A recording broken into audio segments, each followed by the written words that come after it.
45세 김정우는 아내를 잃은 지 2년째 되던 해 여름 충청도 산골 마을에서 혼자 고추 농사를 짓고 있었습니다. 서울에서 공무원으로 일하던 그는 아내와 사별 후 모든 것을 정리하고 이곳으로 내려왔어요. 무더운 7월 어느 날 오후 정우는 상의를 벗은 채 고추밭에서 호스로 물을 주고 있었습니다. 2년간의 농사일로 그의 어깨와 팔뚝은 예전보다 훨씬 탄탄해져 있었어요. 검게 그을린 피부 위로 흐르는 땀방울이 햇살에 반짝였습니다. 형부. 정우가 놀라 돌아보니 42세 이수진이 서 있었어요. 수진은 정우의 처제로 한 달 전 7년간의 결혼 생활을 정리하고 이혼한 상태였습니다. 연한 민트색 민소매 원피스를 입은 그녀가 큰 가방을 끌고 서 있었죠. 수진아, 갑자기 웬일이야? 연락도 없이. 수진은 시선을 돌리며 어색하게 미소를 지었습니다. 형부 혼자 이런 곳에서 지내신다고 해서 걱정되어서 왔어요. 그녀의 목소리에는 묘한 떨림이 있었어요. 정우는 수진을 다시 바라봤습니다. 예전에 보던 그 아이가 아니라 성숙한 여성의 모습이었어요. 이혼 후 살이 조금 빠진 탓인지 얼굴선이 더욱 또렷해져 보였습니다. 많이 달라지셨네요, 형부. 수진이 정우의 변화한 체격을 보며 감탄하듯 말했어요. 저녁 준비를 위해 둘은 작은 농막으로 들어갔습니다. 6평 남짓한 공간에는 간단한 부엌과 방 하나뿐이었어요. 정우는 거실 바닥에 요를 깔고 자신이 잠을 자겠다고 했습니다. 수지는 방 안에서 짐을 정리하며 문틈으로 정우를 흘끔 봤어요. 그녀는 자신도 모르게 심장이 빨라지는 것을 느꼈어요. 밤이 깊어지자 농막은 고요해졌습니다. 얇은 벽 하나를 사이에 두고 서로의 존재가 생생하게 느껴졌어요. 수지는 천장을 바라보며 뒤척였습니다. 형부가 이렇게 매력적인 사람이었나? 정우 역시 잠을 이루지 못했어요. 처제라고만 생각했던 수진이 이제는 한 명의 여성으로 다가오고 있었습니다. 그는 이런 자신의 마음이 잘못된 것인지 고민했어요. 새벽 4시가 넘어서야 둘 다 간신히 잠에 들었습니다. 다음 날 아침 정우는 평소 습관대로 일찍 일어났습니다. 수진도 함께 일어나 농사일을 도와주겠다고 나섰어요. 그녀는 편한 흰색 티셔츠와 청바지 차림으로 고추밭에 따라 나왔습니다. 조심해, 땅이 고르지 않아서 미끄러울 수 있어. 정우가 당부하며 수진에게 고추 따는 법을 알려줬어요. 오전 10시쯤 되자 수진이 고추를 따다가 발을 헛디뎠습니다. 그녀가 뒤로 넘어질 뻔하는 순간 정우가 재빨리 달려가 허리를 감쌌어요. 정우의 굵직한 팔이 수진의 가는 허리를 단단히 잡고 있었습니다. 수진은 정우의 가슴에 손을 대고 균형을 잡았어요. 그 순간 정우의 심장 박동이 빨라지는 것이 그녀의 손끝으로 전해졌습니다. 괜찮아? 정우가 걱정스럽게 물었지만 팔을 빼지는 않았어요. 네, 고마워요, 형부. 몇 초간의 정적이 흘렀어요. 일주일이 지나고 수지는 계속 농막에 머물렀습니다. 처음에는 며칠만 지내다 갈 생각이었지만 날이 갈수록 정우와의 시간이 좋아졌어요. 두 사람은 아침에 일어나 함께 밭일을 하고 저녁에는 책을 읽거나 이야기를 나누며 시간을 보냈습니다. 형부는 서울 생활이 그립지 않으세요? 어느 저녁 수진이 물었어요. 정우는 잠시 생각하다 고개를 저었습니다. 처음에는 그랬지. 하지만 이제는 여기가 더 좋아. 복잡한 인간관계도 없고 경쟁도 없고 그냥 자연과 함께 사는 게 마음이 편해. 이해해요. 저도 이혼하고 나니 모든 게 정리된 기분이에요. 사람들의 시선도 없고. 수진의 목소리가 작아졌어요. 많이 힘들었지? 정우가 따뜻한 눈빛으로 물었습니다. 수진은 그제서야 모든 이야기를 털어놓았어요. 남편의 외도, 시댁의 냉대, 그리고 자신의 상처. 모든 것을 참아왔던 7년의 결혼 생활이 무너진 과정을. 미안해, 수진아. 언니가 살아있었으면 내게 더 힘이 되어줬을 텐데. 정우의 목소리에는 진심이 담겨 있었어요. 형부 탓이 아니에요. 오히려 제가 위로받으러 와서 폐만 끼치고 있네요. 무슨 소리야? 너 덕분에 이 집이 훨씬 밝아졌어. 혼자 살다 보면 말할 사람도 없고 가끔은 내가 소리내 웃고 있는지조차 잊을 때가 있었거든. 그날 밤 수지는 처음으로 자신의 미래에 대해 생각했습니다. 서울로 돌아가 무엇을 해야 할지, 어떻게 새 삶을 시작할지. 하지만 묘하게도 이곳을 떠나고 싶지 않다는 생각이 들었어요. 정우 옆에 있으면 안정감이 들었습니다. 2주가 지나면서 두 사람은 무언의 일상을 만들어갔습니다. 아침 식사 준비는 정우가, 저녁은 수진이 담당했어요. 밭일은 함께 했고 마을에 장을 보러 갈 때도 같이 갔습니다. 마치 오랫동안 함께 살아온 부부처럼 자연스러운 호흡이 만들어졌어요. 저기 정우 씨 처제가 아직도 있네. 동네 이장님이 정우에게 물었습니다. 네, 좀 쉬다 가려고요. 참 좋으시겠어요. 홀로 계시다가 젊은 식구가 생기니 집안이 환해 보이네. 정우는 웃으며 대답했지만 마을 사람들의 시선이 느껴졌습니다. 처제가 오래 머무는 것에 대한 의문과 호기심이 점점 커져가고 있었어요. 한 달이 지나자 정우와 수진 사이에는 미묘한 변화가 생겼습니다. 서로를 바라보는 시선이 달라졌어요.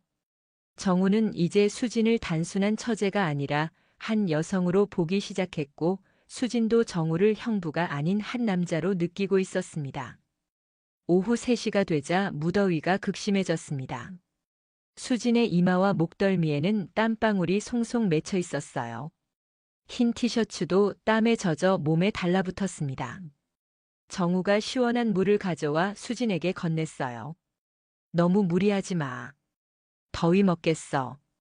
그러면서 자연스럽게 수진의 어깨에 손을 올렸습니다. 정우의 손길이 수진의 어깨를 부드럽게 쓰다듬었어요. 수진은 그 터치에 온몸이 미세하게 떨리는 것을 느꼈습니다. 형부 팔에 힘이 정말 많이 붙었네요. 수진이 정우의 팔뚝을 살짝 만지며 말했어요. 정우의 근육이 그녀의 손길에 반응해 단단하게 굳어졌습니다. 그날 저녁 정우는 농막 뒤편에서 낡은 책상을 손질하고 있었습니다. 수진이 차가운 물을 가져왔어요. 형부 목마르시죠? 여기요. 정우가 고개를 들어 수진을 바라봤습니다. 석양에 물든 그녀의 얼굴이 어쩐지 그 어느 때보다 아름다워 보였어요. 순간 정우의 가슴이 쿵 내려앉는 것 같았습니다. 내가 지금 뭐 하는 거지? 그녀는 아내의 동생이야. 정우는 급하게 시선을 돌렸어요. 하지만 이미 늦었습니다. 수진은 그의 눈빛에 담긴 감정을 읽었어요. 고마워, 수진아. 정우가 물을 받아 마시는 동안 두 사람 사이에는 무거운 침묵이 흘렀습니다. 그것은 말로 표현할 수 없는 감정이었어요. 금지된 감정이었습니다. 그날 밤 수지는 뒤척이며 잠을 이루지 못했습니다. 그녀는 자신의 마음을 인정하기 시작했어요. 형부에게 끌리고 있다는 사실을. 하지만 동시에 죄책감이 밀려왔습니다. 언니가 사랑했던 사람에게 이런 감정을 품는 것이 옳은 일일까? 정우 역시 복잡한 마음으로 밤을 지새웠습니다. 아내가 세상을 떠난 지 2년 그는 자신의 감정이 다시 깨어나고 있음을 느꼈어요. 하지만 그 대상이 처제라니. 아내가 그것을 알면 어떤 표정을 지을까? 이틀 후 마을에서 장을 보고 돌아오는 길이었습니다. 갑자기 하늘에 먹구름이 몰려왔어요. 비가 올 것 같은데 형부. 수진이 걱정스럽게 하늘을 올려다봤습니다. 서둘러야겠다. 금방 쏟아질 것 같아. 두 사람은 발걸음을 서둘렀지만 농막까지 얼마 남지 않았을 때 빗방울이 떨어지기 시작했어요. 처음에는 가벼운 소나기였지만 순식간에 비가 거세졌습니다. 빨리 수진아. 정우가 수진의 손을 잡았습니다. 함께 뛰는 동안 그들의 손은 단단히 맞잡혀 있었어요. 그 순간만큼은 그들은 형부와 처제가 아닌 그저 한 남자와 한 여자였습니다. 농막에 도착했을 때 두 사람은 이미 흠뻑 젖어 있었습니다. 비는 더욱 거세게 내리고 있었고 천둥 소리가 먼 곳에서 들려왔어요. 완전히 젖었네. 정우가 머리에서 물을 털어내며 말했습니다. 수진도 흠뻑 젖은 옷을 당황스럽게 바라봤어요. 빨리 갈아입어야겠어요. 수진이 말하며 방으로 향했습니다. 그래, 감기 걸리겠다. 나도 옷 갈아입을게. 바로 그 순간 큰 천둥 소리가 농막을 뒤흔들었습니다. 수지는 놀라 비명을 지르며 뒤로 물러섰고 균형을 잃어 넘어질 뻔했어요. 정우가 재빨리 그녀를 붙잡았습니다. 괜찮아? 정우의 팔이 수진의 허리를 감싸고 있었어요. 수진은 고개를 들어 정우를 바라봤습니다. 두 사람의 얼굴이 너무 가까웠습니다. 형부. 수진의 목소리가 떨렸습니다. 정우는 수진의 눈을 바라봤어요. 그녀의 눈동자에는 두려움과 함께 뭔가 다른 감정이 깃들어 있었습니다. 정우는 자신도 모르게 그녀의 얼굴을 손으로 감쌌어요. 수진의 젖은 머리카락에서 빗방울이 떨어지고 있었습니다. 이러면 안 돼. 정우가 중얼거렸지만 그의 손은 수진의 뺨에서 떠나지 않았어요. 왜 안 되나요? 수진의 목소리는 작았지만 확신에 찬 물음이었습니다. 너는 내 처제고, 언니는 이미 이 세상 사람이 아니에요. 그리고 저는 형부를. 수진의 말이 채 끝나기도 전에 정우의 입술이 그녀의 입술을 덮었습니다.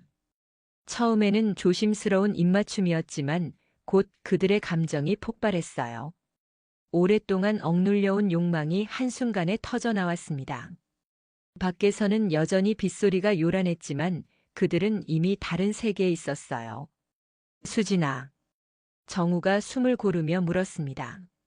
정말 괜찮은 거야? 수진은 고개를 끄덕였어요. 네, 형부. 이미 오래전부터 이런 감정이 있었어요. 나도 그래. 하지만 이건 잘못된 일이라고요? 그럼 왜 이렇게 자연스럽게 느껴지나요? 정우는 대답 대신 다시 수진을 품에 안았습니다. 그들은 비가 그칠 때까지 서로를 안고 있었어요. 그것은 선을 넘은 순간이자 돌이킬 수 없는 시작이었습니다. 그날 밤 그들은 처음으로 하나가 되었어요. 서로의 온기를 느끼며 오랫동안 외로웠던 두 몸과 마음이 위로를 찾았습니다. 그것은 단순한 육체적 결합이 아니라 상처받은 두 영혼의 만남이었어요. 후회하지 않아? 새벽녘 정우가 수진의 머리카락을 쓰다듬으며 물었습니다. 아니요. 제 인생에서 가장 행복한 순간이에요.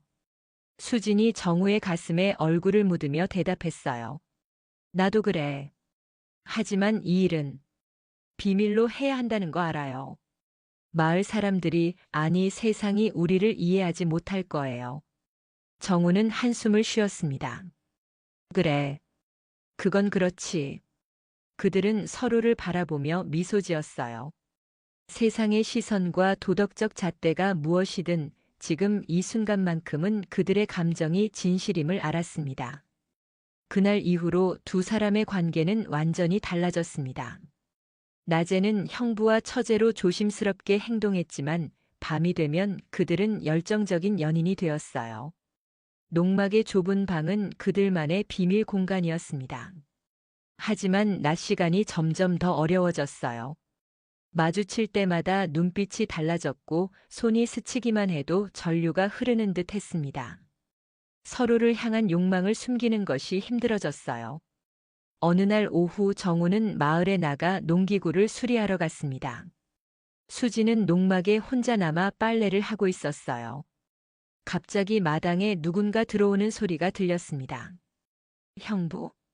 수진이 반가워하며 밖으로 나갔지만 그곳에는 마을 이장님이 서 있었어요. 아이고, 아직도 여기 계시는구먼. 정우 씨는 어디 갔소? 아, 이장님. 형부는 농기구 수리하러 마을에 나갔어요. 이장은 수진을 유심히 바라보았습니다.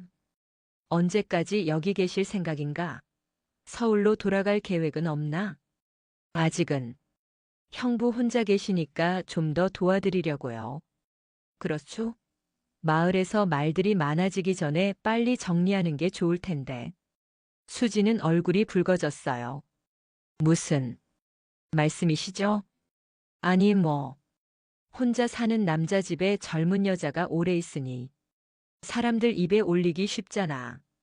게다가 처제면 더 말이 많아질 수 있지. 이장이 돌아간 후 수지는 마음이 무거워졌습니다. 사람들이 이미 그들을 의심하고 있었어요. 정우가 돌아오자 수지는 이장이 다녀갔다는 말을 전했습니다. 뭐라고 하셨어? 정우의 얼굴이 굳었어요. 마을에서 소문이 돈대요. 우리 때문에. 정우는 한숨을 내쉬었습니다. 예상했던 일이야. 작은 마을이니까 모든 게 다 보이지. 어떡하죠, 형부? 내가 서울로 돌아가면 될까요? 정우는 수진을 끌어안았어요. 아니, 그건 싫어. 지금 너와 떨어지는 건 상상도 할 수 없어. 하지만 좀 더 조심하자. 그리고 시간이 지나면 우리도 뭔가 방법을 찾을 수 있을 거야. 그날 밤 두 사람은 평소보다 더 간절하게 서로를 안았습니다. 언제 헤어져야 할지 모른다는 불안감이 그들을 더 가깝게 만들었어요. 일주일 후 수지는 마을장을 보러 갔다가 할머니들의 수군거림을 들었습니다. 저기 정훈의 처제 아니야? 아직도 있네. 원래 몇 주만 있다더니 벌써 2달이 넘었다며. 요새 둘이 같이 있는 모습을 보면 수지는 얼른 발걸음을 옮겼지만 그 말들이 마음에 깊이 박혔어요. 농막으로 돌아온 그녀는 정우에게 모든 것을 털어놓았습니다. 형부, 이대로는 안 될 것 같아요. 마을 사람들이 다 알고 있어요. 정우는 생각에 잠겼습니다. 내가 다른 곳으로 이사를 할까? 여기서 좀 떨어진 곳으로. 그래도 소문은 따라올 거예요. 그리고 언젠가는 가족들도 알게 될 거고. 그럼 우리 진짜로 떠날까? 아예 다른 곳으로. 우리만의 새 출발을 할 수 있는 곳으로. 수지는 정우의 얼굴을 바라봤어요. 정말요? 그렇게 해도 될까요? 왜 안 돼? 우리는 성인이고 자유롭게 선택할 수 있어. 하지만 가족들은, 특히 언니의 아이는 어떡하죠? 정우의 표정이 어두워졌어요. 그게 가장 어려운 부분이지. 두 사람은 깊은 고민에 빠졌습니다. 그들의 행복과 주변 사람들의 상처 사이에서 어떤 선택을 해야 할지 답을 찾기 어려웠어요. 8월 중순 정우의 대학 동기인 민수가 갑자기 농막을 찾아왔습니다. 민수는 서울에서 휴가를 내고 정우를 만나러 온 것이었어요. 야, 이게 얼마만이냐? 민수가 정우를 끌어안으며 반가워했습니다. 민수야, 갑자기 웬일이야? 연락도 없이. 깜짝 놀라게 해주고 싶었지. 어떻게 지내? 어? 민수는 집 안에서 나오는 수진을 보고 말을 멈췄어요. 아, 그게. 이쪽은 처제 수진이야. 잠시 쉬러 왔다가 지금까지 있어. 안녕하세요. 수진이 어색하게 인사했습니다. 민수의 눈이 의심스럽게 빛났어요. 처제, 이렇게 시골에 계속 있는 거야? 네, 서울에서 좀 쉬고 싶어서요. 수진이 대답했습니다.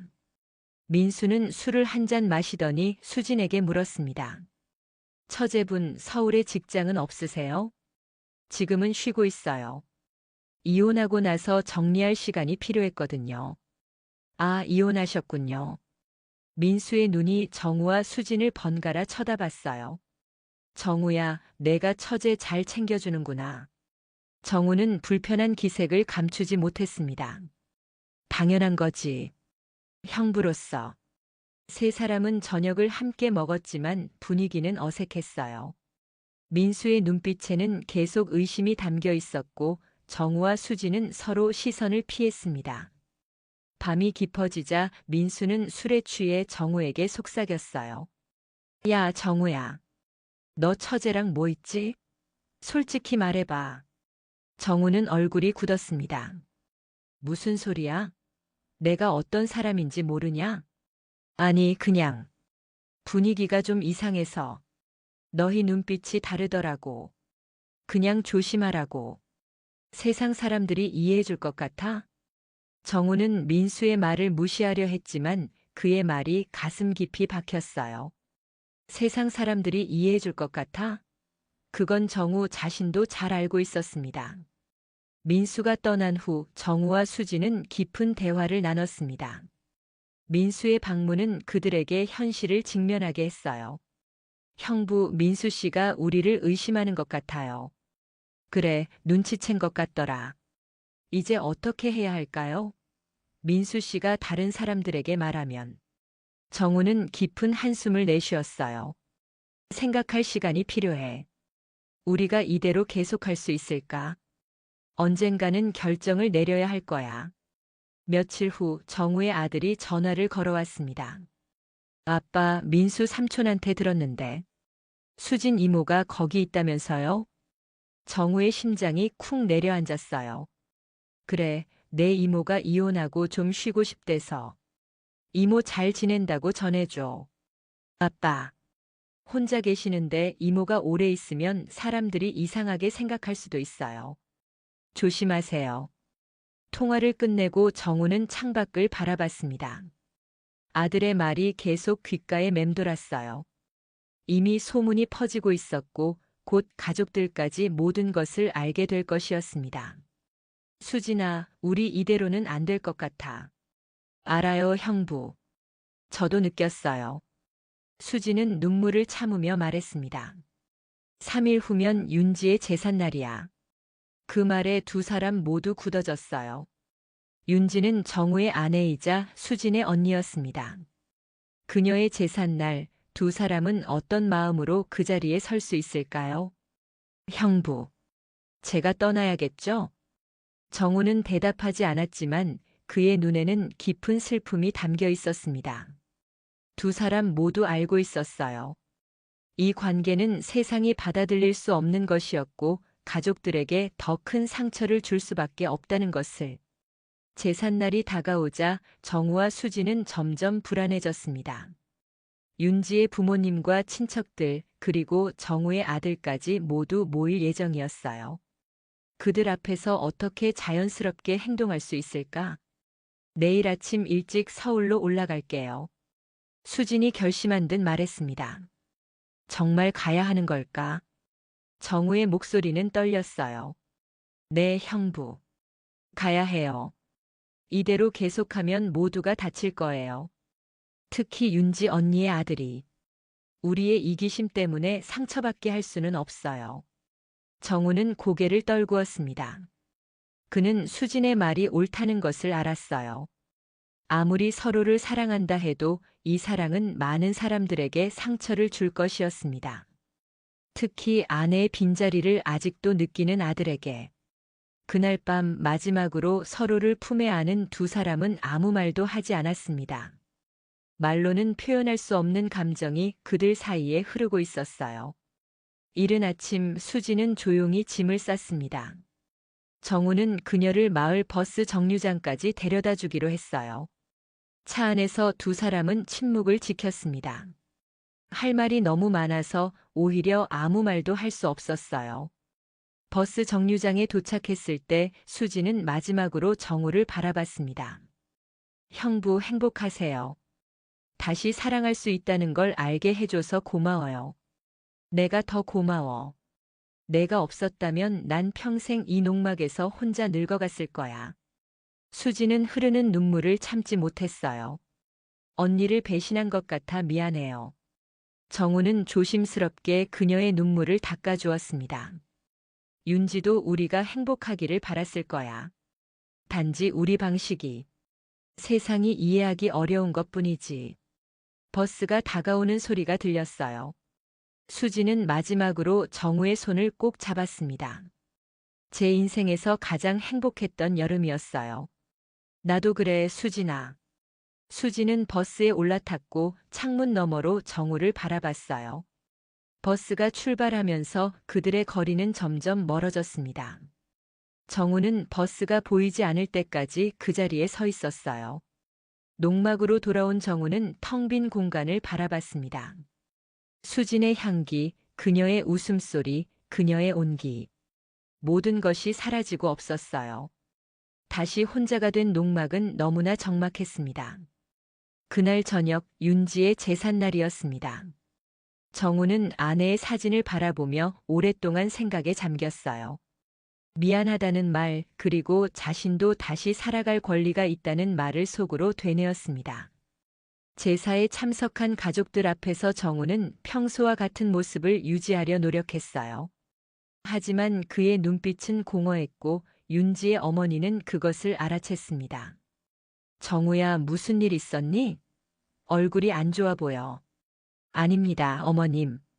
그냥 조금 피곤해서요. 수진이는 왜 오지 않았어? 서울에 볼 일이 있어서 올라갔습니다. 시어머니는 정우를 유심히 바라봤어요. 그녀의 눈에는 의심이 깃들어 있었습니다. 2달이나 있더니 갑자기 제삿날에 정우는 대답을 피했고 다행히 다른 친척들이 대화에 끼어들면서 상황은 넘어갔습니다. 하지만 정우는 시어머니의 눈빛이 무엇을 의미하는지 알고 있었어요. 서울로 돌아온 수지는 텅 빈 아파트에서 혼자 밤을 보냈습니다. 그녀의 마음은 여전히 충청도 산골 마을의 작은 농막에 남아 있었어요. 정우와 함께한 여름의 기억, 그들이 나눈 사랑과 위로. 모든 것이 꿈만 같았습니다. 날이 갈수록 정우와 수진 모두 서로를 더 그리워했어요. 정우는 밭일을 하다가도 문득 수진의 모습을 찾게 되었고, 수진은 서울의 복잡한 일상 속에서도 정우의 목소리가 들리는 것 같았습니다. 한 달이 지난 어느 날 정우는 용기를 내어 수진에게 전화를 걸었어요. 수진아, 잘 지내? 네, 형부. 농사는 잘 돼가요? 그럭저럭. 내가 없어서 조금 외롭지만 저도 형부 생각 많이 해요. 2사람 사이에 침묵이 흘렀습니다. 말하고 싶은 것은 많았지만 전화로는 표현할 수 없는 감정들이었어요. 수진아, 우리 다시 만날 수 있을까? 형부. 아니, 미안해. 내가 너무 이기적이지? 아니에요. 저도 형부를 보고 싶어요. 하지만, 알아. 우리가 만나면 또다시 모든 것이 복잡해질 거야. 그 후로도 2사람은 가끔 전화로 연락을 주고받았지만 점점 그 간격이 길어졌어요. 그들은 서로를 사랑했지만 세상과 가족들 사이에서 그 사랑을 지킬 방법을 찾지 못했습니다. 가을이 깊어가던 어느 날 수지는 우연히 윤지의 아들을 만났습니다. 그는 대학생이 되어 있었고 수진을 보자 반가워했어요. 이모, 오랜만이에요. 어디 계셨어요? 아빠가 이모 얘기하면 표정이 이상해져요. 수지는 가슴이 아팠습니다. 그냥 이모가 좀 바빴어. 아빠는 잘 지내시니? 네, 뭐. 혼자 계시는데 외로우신 것 같아요. 가끔 불러도 전화를 안 받으실 때가 있어요. 그날 밤 수지는 오랜 고민 끝에 결심을 내렸어요. 그녀는 정우에게 짧은 메시지를 보냈습니다. 형부, 저 결혼해요. 좋은 사람 만났어요. 잊지 말고 행복하게 사세요. 메시지를 보내고 수지는 눈물을 흘렸습니다. 그것은 거짓말이었어요. 그녀는 아직 아무도 만나지 않았고 여전히 정우를 사랑했습니다. 하지만 이것이 그들 모두를 위한 최선의 선택이라고 생각했어요. 정우가 자신을 잊고 새로운 삶을 시작할 수 있도록. 메시지를 받은 정우는 밤새 잠을 이루지 못했습니다. 수진이 다른 사람과 행복해진다는 사실은 가슴 아팠지만 한편으로는 안도감도 들었어요. 이제 그녀는 자유롭게 새로운 삶을 살 수 있을 테니까. 다음 날 아침 정우는 오랜 고민 끝에 결심했습니다. 그는 농막을 정리하고 서울로 돌아가기로 했어요. 이곳에는 너무 많은 수진의 흔적과 기억이 남아 있었습니다. 정우가 서울로 돌아온 지 한 달 후, 그는 우연히 거리에서 수진을 마주쳤어요. 그녀는 혼자였고 정우를 보자 놀란 표정을 지었습니다. 형부, 수진아. 2사람은 잠시 말없이 서로를 바라봤어요. 지난 여름의 기억이 물밀듯이 밀려왔습니다. 결혼 준비는 잘 돼가? 수지는 고개를 숙였어요. 사실, 제가 거짓말했어요. 아직 아무도 만나지 않았어요. 그래? 네. 형부가 저를 잊었으면 해서. 미안해요. 정우는 안도의 한숨을 내쉬었습니다. 나도 내가 행복했으면 좋겠어, 수진아. 형부는요? 이제 어떻게 지내실 거예요? 아직 모르겠어. 아들이 독립하고 나니 집이 더 텅 비네. 그들은 근처 카페에 앉아 오랜만에 이야기를 나눴어요. 지난 시간 동안의 일들, 그리고 서로에 대한 그리움. 하지만 더 이상 여름의 열정은 언급하지 않았습니다. 그것은 그들만의 아름다운 추억으로 남겨두기로 한 듯 했어요. 카페를 나오면서 정우가 조용히 물었습니다. 수진아, 후회해? 수지는 잠시 생각하다 고개를 저었어요. 아니요. 그 여름은 제 인생에서 가장 행복한 시간이었어요. 단지 우리에게 허락되지 않은 행복이었을 뿐이죠. 그래. 나도 그렇게 생각해. 두 사람은 마지막으로 손을 꼭 잡았습니다. 그것은 작별의 의미였지만 동시에 서로의 마음을 확인하는 순간이기도 했어요. 잘 지내, 형부. 너도 수진아. 각자의 길로 돌아가는 두 사람의 발걸음은 무거웠지만 마음은 이상하게 편안했습니다. 그들이 나눈 사랑은 세상의 시선과 도덕적 잣대로는 이해받지 못할지 모르지만 그들에게는 진실한 것이었기 때문이에요. 1년 후 정우는 윤지의 제삿날에 다시 가족들을 만났습니다. 수진도 그 자리에 있었어요. 그들은 서로를 바라보며 미소 지었지만 더 이상 비밀은 없었습니다. 그저 형부와 처제로서 서로를 존중하고 기억하는 관계가 되었죠. 정우는 이제 새로운 삶을 살고 있었습니다. 다시 서울에서 작은 사업을 시작했고 아들과의 관계도 회복했어요. 수진도 마찬가지였습니다. 그녀는 직장을 구해 바쁘게 지내고 있었고 천천히 새로운 만남도 시작하고 있었어요. 하지만 그들의 마음 한구석에는 여전히 그 여름의 기억이 자리 잡고 있었습니다. 충청도 산골 마을의 작은 농막, 그곳에서 나눈 뜨거운 사랑과 위로. 그것은 그들의 인생에서 가장 아름답고 슬픈 시간이었어요. 세상은 그들의 사랑을 이해하지 못했지만 그들은 그 사랑이 진실했음을 알고 있었습니다. 그리고 때로는 사랑하는 사람을 위해 포기하는 것이 진정한 사랑일 수도 있다는 것도 깨달았어요. 그들은 이제 각자의 길을 가고 있지만 그 여름의 기억은 영원히 그들의 마음에 남아있을 것입니다. 황혼의 선을 넘어 나눈 금지된 사랑의 기억으로. 오늘의 이야기는 여기까지입니다. 끝까지 들어주신 분이 계시다면 댓글로 여러분의 의견도 들려주세요. 그리고 구독과 좋아요도 눌러주시면 감사하겠습니다.